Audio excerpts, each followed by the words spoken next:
FTP நேயர்களுக்கு வணக்கம். இன்று நம்முடன் ஐயா ரவீந்திரன் சமணிச்சிருக்கார். வணக்கம் சார். வணக்கம் சார். திரு ஓ பன்னீர்செல்வம் இந்த வாரத்தில் மறுபடியும் ஆக்டிவாக மீட்டிங் போட்டு நாம் ஆகஸ்ட் 4 மதுரையில் மாநாடு போட போகிறேன் என்னோட அணி சார்பார் அப்படின்ற சொல்லியிருக்காரு.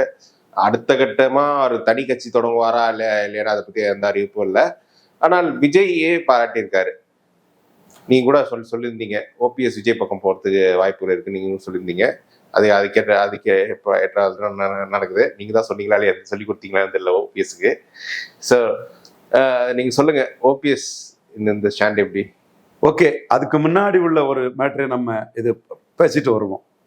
நம்ம மோடிக்கு பிஎம்ஓக்கு சொன்ன ஒரு விஷயம் என்னன்னா, restoring dual leadership in ADMK and offering a 50-50 power sharing arrangement between EPS and OPS would strengthen the NDA.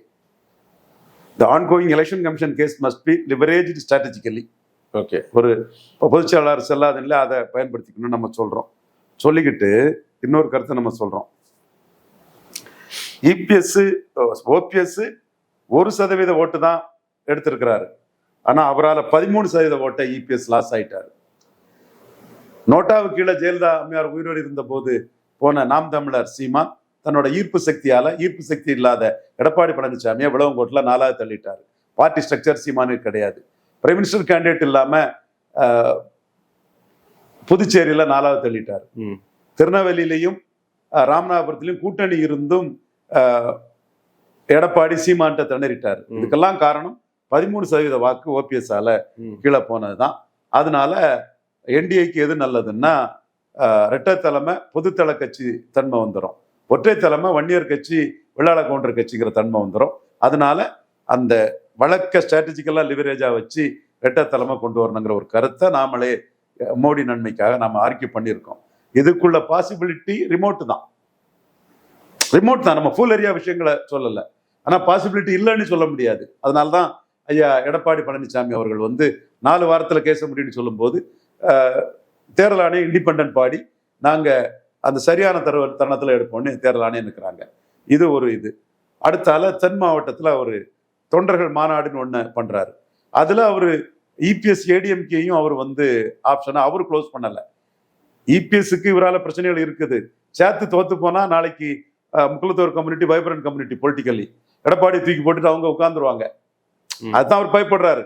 ஓபிஎஸ்க்கு பயப்படுறதோட வைப்ரண்ட் முக்குலத்தோர் கம்யூனிட்டிக்கு பயப்படுறாரு இபிஎஸ். நம்ம சேர்ந்துக்கிட்டு இப்போ ஜெயிப்போன்னு தான் பார்லிமெண்ட் எலெக்ஷன்லயும் நான் தான் ஜெயிப்பேன், பிரதமர் யாருன்னு முடிவு பண்ணுவேன், நாங்க தான் அப்படிதான் சொன்னாரு. அதே மாதிரிதான் சொல்லிட்டு திரிவாரு இப்போ. ஆனா உள்ளுக்குள்ள தெரியும், தோத்துட்டா கட்சியும் காலி பண்ணி விட்டு ஓபிஎஸ் அந்த இடத்துல தூக்கி வச்சிருவாங்கன்னு தெரியும். அதனால ஓபிஎஸ் சேர்க்கறதுல எடப்பாடி பழனிசாமி ரொம்ப அலர்ட்டா இருக்கிறாரு. தனக்கு மேல இருந்த தினகரன், சசிகலா அம்மையார், ஓபிஎஸ் 3 வரையும் சேர்க்கறதுல அவர் விரும்ப மாட்டார். வைத்திலிங்கத்தை சேர்த்துக்குவார். அவர் சபார்டினேட்டா இருந்தவர் தான், அல்லது அவருக்கு கீழே இருந்த மாதிரி தான் அவர் பார்ப்பாரு. ஓபிஎஸ் சேர்த்தா தனக்கு மேல இருந்தவர் இன்னொரு தோல்வி கடந்தா ஓபிஎஸ் தான் பொதுத்தள தலைவர், உங்களை வச்சு தோத்தாச்சு 2 தடவை, என்னமோ ஓபிஎஸ் தான் சிஎம் கேண்டிடேட்னு ஓபிஎஸ் ப்ரொஜெக்ட் பண்ணிடுவாங்க. அதனால எடப்பாடியும் அதுல தெளிவாக தான் இருக்காரு. அவங்கவுங்க பர்சனல் பொலிட்டிக்ஸை தான் தெளிவாக பண்ணுவாங்க. எடப்பாடி அதை தான் பார்த்து பண்ணிட்டு இருக்கிறாப்புல. இந்த இடத்துக்குள்ள விஜய் ஆப்ஷனை ஓபிஎஸ் ஓப்பன் பண்றதும் ஒரு ஸ்ரூடு மூவ் தான். விஜய் ஆப்ஷனை 2 பேர் ஓப்பன் பண்ணியிருக்காங்க. அன்டெஸ்டட் நாட் ப்ரூவ்டு விஜய் தான். அவருக்கு ஆப்ஷனை 2 பேர் ஓப்பன் பண்ணியிருக்காங்க. ஒன்னு அன்புமணி. இதுல அன்புமணி மேட்டர் தான் ரொம்ப இந்த விஜய் அலையன்ஸ் மேட்டர்ல அன்புமணி மேட்டர் தான் வெரி வைட்டல் எடப்பாடி பழனிசாமிக்கு. அன்புமணிய எடப்பாடி பழனிசாமி வின் ஓவர் பண்ணிட்டாருன்னா, பிஎம்கே தன் சைடு எடுத்துட்டாருன்னா, விக்கிரவாண்டியில 2வது வந்த கட்சியை தன் சைடு எடுத்துட்டாருன்னா, போலரைசேஷன் வட தமிழகத்துல வந்துடும். ஸ்டாலின் பின்னாடி நான் வன்னியர், கொஞ்சம் வன்னியரும் ஸ்டாலினுக்கு வருவாங்க. மனமருத்துப்பட்டி ராஜேந்திரன், நிறைய துரைமுருகன், அந்த ப்ரோ வன்னியரும் பண்ணிக்கிட்டு அந்த பறையர்களை கம்ப்ளீட்டா கன்சால்டேட் பண்ணிடுவாரு. கிறிஸ்டின் முஸ்லீமை கன்சால்டேட் பண்ணிடுவாரு. நாயுடு ரெட்டி இவங்கெல்லாம் மெஜாரிட்டி எடுத்துருவாரு. ஸோ அவரு விக்கிரவாண்டி இதுபடி வட தமிழகத்துல 50% ஸ்டாலின் தாண்டிடுவார். இவங்க சொல்ற மாதிரி திமுக அண்ணா திமுக எதிர்பார்ச்செல்லாம் இல்லை. இது ஏசி ரூம்ல இருந்துகிட்டு கடந்த காலத்தின் கைதிகளாட்டு பேசக்கூடிய, களம் தெரியாத, விவரம் தெரியாத, ஃபேக்ட் சர்வே பண்ணக்கூடியவங்களுக்குள்ள பிரச்சாரம், பொய் பிரச்சாரம் அங்க இருக்கிறது இந்த அரசியல் தாங்கிறத விக்கிரவாண்டி எலெக்ஷனுக்கு முன்னாடியே நான் சொன்னேன். உங்களுக்கு தெரியும் 55% மேல திமுக அணி வரும், 25% மேல டாக்டரையா வருவாரு. சீமான் நானும் என் தம்பி விஜயன் ஜாந்தா உதயநிதி ஸ்டாலினை விட்டுருவோமாங்கிறதுக்கெல்லாம் எஃபர்ட் இருக்காது நான் சொன்னேன். அதை நீங்க எடுத்து பார்த்தா தெரியும். ஸோ இந்த போலரைஸ்டு களத்துக்குள்ள எடப்பாடிய களத்துக்குள்ள வரவிடாம பண்றது அன்புமணியும் டாக்டர் ராமதாஸும். இப்போ அந்த தரப்பு எடப்பாடி கூட நின்றுச்சுன்னா விஜய் என்டர் பண்ணவே முடியாது. வட தமிழகத்துல அலைக்கு பாய்ந்தவன் கடல்ல குளிக்க முடியாது. எப்படி விக்கிரவாண்டிக்குள்ள என்டர் பண்ண முடியாம கட்சி ஆரம்பிச்சுட்டு லெட்டர் பேடா இருந்தாரோ அதே போலரைசேஷன் அன்புமணியை எடப்பாடி தூக்கிட்டாருன்னா வடக்கம் வந்துடும், விஜய்க்கு என்டர் பண்ண முடியாது. அதே வேளையில அன்புமணி இப்போ அண்ணாமலை நினைக்கிறார் இல்லையா, சீமான் தான் மாற்று, கட்டாமுடானே அரசியல் பண்ணா மக்கள் ஆதரிப்பாங்க, மரம் ஏறுறதும் ஆடு மாடு மேய்க்கிறதும் மக்கள் மத்தியில பெரிய ஆதரவு கொடுக்கும், இன்னும் மாற்றத்தை மக்கள் விரும்புறாங்க, சீமான் தான் மாற்றுன்னு அவருக்கு விஜய் மேல நம்பிக்கை இல்லை. அந்த இடத்துக்குள்ள அண்ணாமலை சொல்றாரு இல்லையா, அதாவது சீமானை காட்டி பிஎம்ஓ சப்போர்ட்டோட பவர் பொலிட்டிக்ஸ் பண்றாரு இல்லையா. அந்த ஒரு ஒரு தன்மைக்கு ஏற்ப விஜயும் அண்ணாமலை எந்த காலம் கொண்டு எடப்பாடி மேல வந்துடக்கூடாது, எடப்பாடி அழிஞ்சாதான் நாம சிஎம் ஆக முடியும்னு அண்ணாமலை கணக்கு போடுறாருல்ல, சரியான கணக்கு தான். எப்படி எடப்பாடி அண்ணாமலையை அழிச்சாதான் தனக்கும் தன் வாரிசுகளுக்கும் நாளைக்கு அரசியல்னு நினைக்கிறாரு இல்லையா, அதே கணக்க அண்ணாமலை போடுறதும் தப்பு இல்லை. இப்படித்தான் நம்மளும் தாளிங்க நாடார் நினைவிடத்தை பெருசா கொண்டு வராதவங்க மேல எவ்வளவு கோபத்தை காட்டிட்டு அரசியத்தையும் நியாயமான கோபத்தையும் காட்டிட்டு இருக்கோம். இப்படித்தான் அரசியல் இருக்கும். Anything that built upon casteism will crack டவுன்னு அம்பேத்கர் சொன்னதும் இந்த வகைக்குள்ளதான். அதே புள்ளிக்குள்ள தான் முதலமைச்சர் ஆகணும்னா எடப்பாடியை பலகீனப்படுத்தணுங்கிற அதே புள்ளிக்குள்ள ஃபியூச்சர்ல தான் முதலமைச்சர் ஆகணும்னா மாற்றம் முன்னேற்றம் அன்புமணின்னு 5% எடுத்த அன்புமணி கிறிஸ்டல் கிளியரா விஜயை முன்னிறுத்தி நம்ம நின்றுட்டாருன்னா வட தமிழகத்துல எடப்பாடி பழனிசாமிக்கு நிலைமை மோசமாயிடும். எடப்பாடி பழனிசாமி விக்கிரவாண்டியில களத்தை விட்டு ஓடுனதோட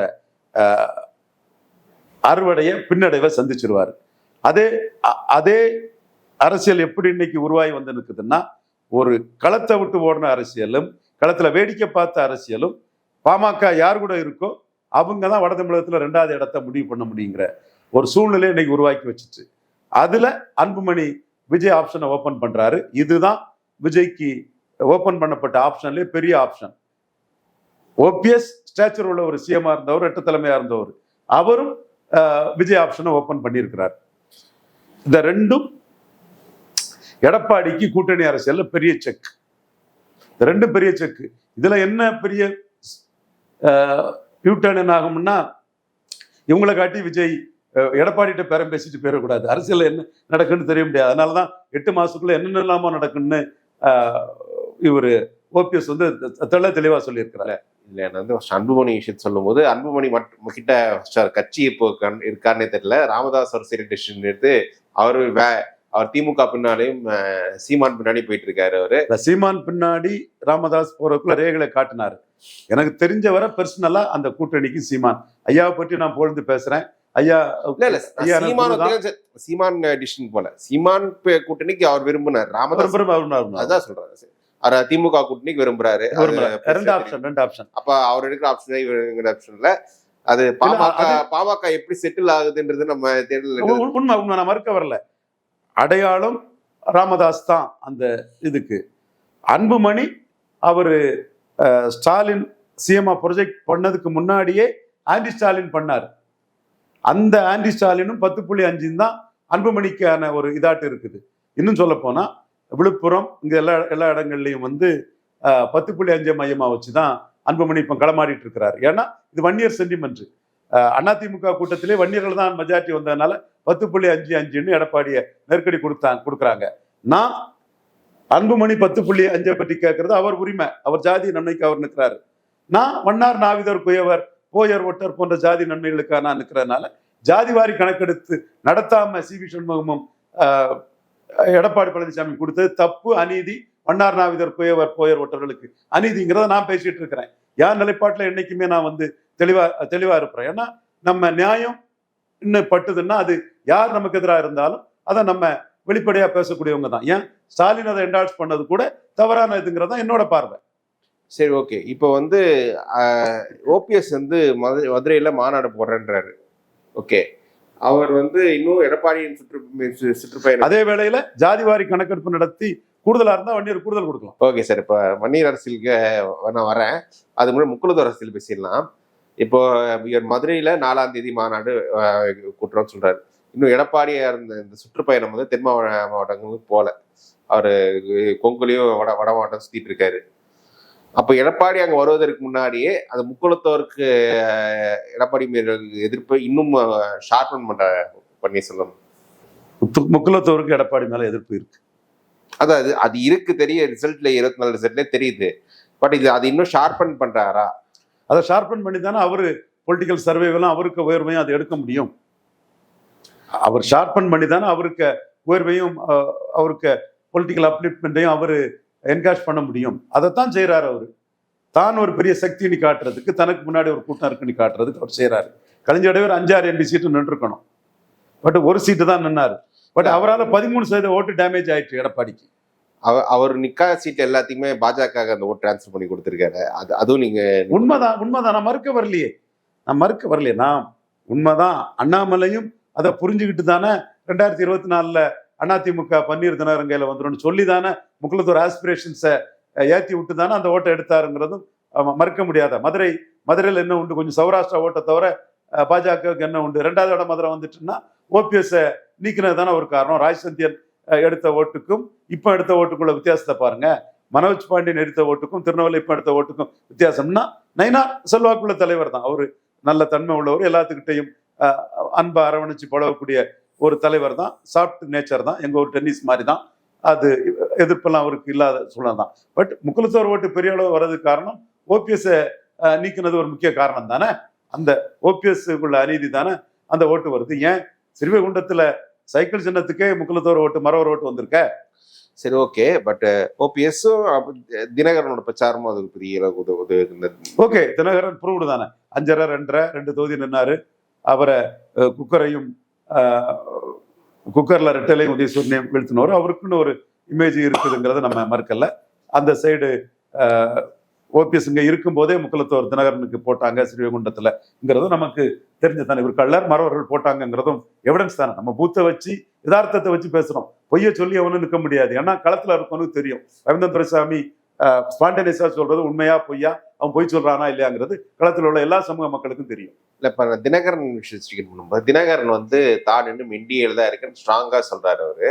ஆனால் எடப்பாடி அவர் என்டிஏ அலையாட்டு எங்கேயும் வந்துச்சு, எங்கேயுமே இது வரைக்கும் என்டெயின் பண்ணல. பிரச்சாரத்துக்கும் எங்கேயுமே கூப்பிடுது தினகரன் அழைப்பு விடல. பிரச்சாரம் ஸ்டார்டிங் மீட்டிங் மற்ற என்டிஏ லீடர்ஸ் கூப்பிடுவோம், தினகரன் கூப்பிடுற. சரி, தினகரனை என்டிஏவில் எடப்பாடி வைத்து வர மாட்டாரா? நம்ம இதெல்லாம் ஃபார் பட்ஜெட்டா போக வேண்டாம். இப்போ அண்ணாமலை 6 months அண்ணாமலை அரசியல் தான் மெயின். இல்ல சார், அண்ணாமலை அரசியலுக்கு பிறகுதான் அடுத்தது. அண்ணாமலை சீமானை காட்டி எடப்பாடி கிட்ட போர் போட்டிஸ் பண்ண ஆரம்பிச்சிட்டாரு சார். இந்த 4 பேர் கில்லிங் இன் சைலன்ஸ் பண்ணக்கூடிய ஒரு மேட்டரை இல்ல சார். இப்போ தினகரன் ஒரு கரிஸ்மேட்டிக் லீடர். இன்றளவும் முக்குளத்தோர் யூத்துக்கு தினகரன் மீது ஒரு தனி ஒரு ஈர்ப்பு இருக்கு.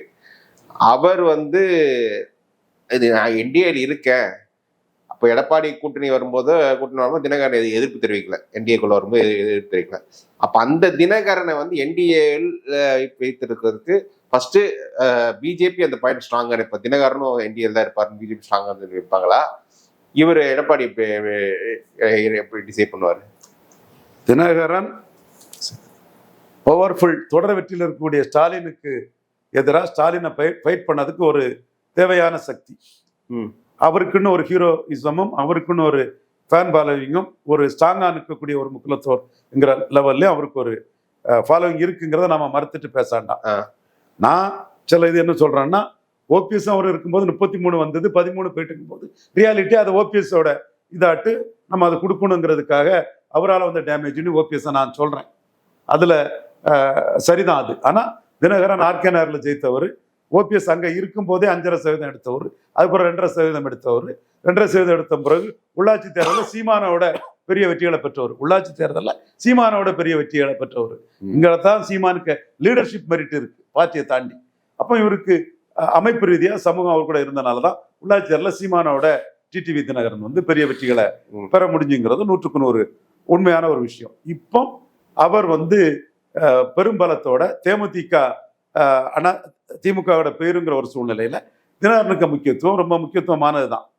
ஆனா எடப்பாடி ஸ்டாலினை ஃபைட் பண்ணி ஜெயிக்கிறதுக்கு அரசியல் பண்றாரா, கட்சியை தான் கைப்பற்றினதுல பிரச்சனை இல்லாம இருக்கணும் நாளைக்குங்கிறதுக்கு அரசியல் பண்றாராங்கிறது போக போக தான் தெரியும். தினகரன் விரும்புறாரு பாஜக ரூட்ல உள்ள வந்துடணும்னு. அவர் உள்ள வந்துட்டாருன்னா ஏதோ ஒட்டகம் கூடாரத்துக்குள்ள தலையை நுழைச்ச மாதிரி பழைய இதுலேயே வந்து நம்ம சைக்காலஜிக்கலா மன வலிமை இழந்து தோத்து போனா இவங்க ஒன்று சேர்ந்து நம்மளை கவுத்துருவாங்களோங்கிற அச்சம் எடப்பாடி பழனிசாமிக்கு இருக்குது. ஸோ பிடிச்சதை விடக்கூடாது கட்சிங்கிற எண்ண ஓட்டம் எடப்பாடி பழனிசாமிக்கு இருக்குது. ஸோ இந்த கட்சியை கைப்பற்றதை விட்டுறக்கூடாதுங்கிற இன்ட்ரெஸ்டும், ஸ்டாலினை தோக்கடிக்கிறதுக்கு தினகரன் தேவைங்கிற அந்த இன்ட்ரெஸ்டும் வந்து எடப்பாடி மனசுல ஓடும். ஏன் தினகரனை சேர்த்தாலும் ஸ்டாலினை தோக்கடிக்க முடியாது, எதுக்கு அவரை சேர்த்து உள்ள போட்டு தோத்துக்கிட்டு நாளைக்கு கட்சியை நம்மகிட்ட இருந்து அவங்கள்ட்ட இருந்து நம்ம பிடுங்கணும், அதுக்கப்புறம் நம்மகிட்ட இருந்து அவங்க எடுத்துடக்கூடாதுங்கிற எண்ண ஓட்டமும் எடப்பாடி பழனிசாமிக்கு இருக்கும். Okay okay. இப்போ அஸ்யூமிங் இப்போ இந்த நீங்களே சொல்லிருக்கீங்க, இந்த எடப்பாடி வந்து அவர் சொல்றது இந்த பாஜக மீண்டும் டிச் பண்ண மாட்டாரு, இங்கதான் இருப்பாரு. திருமலை நாயக்கனார் ஒரு ஜமீனை ஒரு தரப்பு கொடுத்தாங்க, உங்க ஜமீன்ல நாங்க இருந்தோம், எங்க ஜமீன்ல நீங்க இருந்தீங்க, உங்க ஜமீன்ல நாங்க இருக்கோம்னு அந்த சகோதரர் சொன்ன கதை தான் இப்போ. அதான் இப்போ வந்து நீங்களே சொல்லியிருக்கீங்க எடப்பாடியார் வந்து மீண்டும் பிஜேபி டிச் பண்ண மாட்டாரு இந்த அலைன்ஸ் சொல்லியிருக்கீங்க. அப்ப பாஜக அணியில் எடப்பாடி தொடரும் பட்சத்தில் அதுல அவர் ஓபிஎஸ் தினகரன் சேர்த்துக்கலன்னா, ஓபிஎஸ் தினகரனால என்டிஏக்கு அவங்க டிரான்ஸ்ஃபர் பண்ண முக்குளத்தூர் ஓட்டை வந்து விஜய்க்கோ இல்லை வேற ஏதோ ஃபோர்ஸ்க்கோ டிரான்ஸ்ஃபர் பண்ண முடியுமா? ஃபார் பட்ஜெட்டா போக வேண்டாம். ஆனா நடந்த ஒரு சம்பவம் உங்களுக்கு நான் சொல்றேன், அது வந்து ஓட்டா மாறிட்டு நான் சொல்ல வரல. நாம் தமிழர் கட்சி திருப்போணத்துல ஒரு கண்டன கூட்டம் போட்டார் நாம் தமிழர் சீமான். அந்த கூட்டத்துல பசுமன் ஐயா முத்துராமலிங்க தேவரை பற்றி பேசும்போது நல்ல கைத்தட்டு இருந்து, வேலுநாச்சியாரை பற்றி பேசும்போது கைத்தட்டு இருந்து, மருதுபாண்டியர் சகோதரர்கள் சுத்த தமிழ் வீரர்களான அவங்கள பற்றி பேசும்போது மிகப்பெரிய கைத்தட்டு திருப்பணத்துல இருந்தது. அந்த கூட்டம் ஸ்டாலின் எடப்பாடியை விட்டுட்டாரு கொடநாடு கொலை வழக்கு தொடர்பாட்டு. உங்க பிள்ளை பிரபாரமகன் சீமான் இருந்தான்னா அந்த கொலையாளிகள் அத்தனை பேரையும் தண்டிச்சிருப்பாங்க.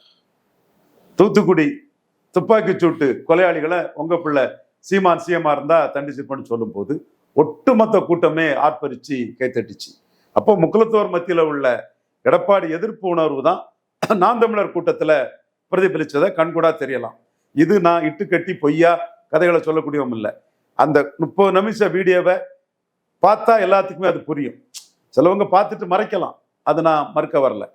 குளத்தோர் கம்யூனிட்டி பொலிட்டிக்கலி வைப்ரண்ட் கம்யூனிட்டி, பக்கத்தில் இருக்க கம்யூனிட்டிகளையும் அரவணைச்சு அரசியல் பண்ணக்கூடிய ஒரு கம்யூனிட்டி. சென்னையில் எடுத்துட்டீங்கன்னா இன்னொரு கம்யூனிட்டியை விட 3ல் 1 தான் முக்குளத்தோர் இருப்பாங்க. ஆனால் எவ்வளோ முக்குளத்தோர் சென்னைக்குள்ள அரசியல் இருக்காங்கன்னா அவங்க இங்கே உள்ள வன்னியர் பறையர்களையும் பறையர் சகோதரர்களையும் அரவணைச்சு லோக்கல் பொலிட்டிக்ஸ் பண்ணக்கூடிய ஒரு கம்யூனிட்டியாக அவங்க இருக்கிறாங்க. இதுதான் எல்லா இடத்துலையும் பண்ணக்கூடிய அளவுக்கு கெப்பாசிட்டி உள்ள ஒரு கம்யூனிட்டி. அந்த கம்யூனிட்டி எடப்பாடியால நாம வஞ்சிக்கப்பட்டுட்டோம், ஏமாற்றப்பட்டுட்டோம். டாப் ஆஃப் தி ஆல் கேடை மாட்டும் வாழாமல் நின்ன ஓபிஎஸ் தள்ளிட்டு கிராப் பண்ணிட்டாருங்கிற உணர்வு அந்த கம்யூனிட்டிக்கு இருக்குது. அது ஸ்டாலினுக்கும் போகலாம், சீமானுக்கும் போகலாம், விஜய் ஓபிஎஸ் போகலாம். அது போகலாம். இவங்க மூலியமா போக முடியுமா? இவங்க அந்த கேட்டலிஸ்ட் ரோல் பிளே பண்ண முடியுமான்றத கேள்வி. எப்படி வராங்க, எந்த அளவுக்கு அவங்களுக்கு முக்கியத்துவம் இருக்குது, எல்லாம் பார்த்து தான் அதை சொல்ல முடியும். சரி, ஓகே சார். இப்போ பார்ப்போம் அடுத்த கட்டமா அந்த ஓபிஎஸ் முக்குளத்தோர் அரசியல் எப்படி போகுதுன்னு பார்ப்போம் சார்.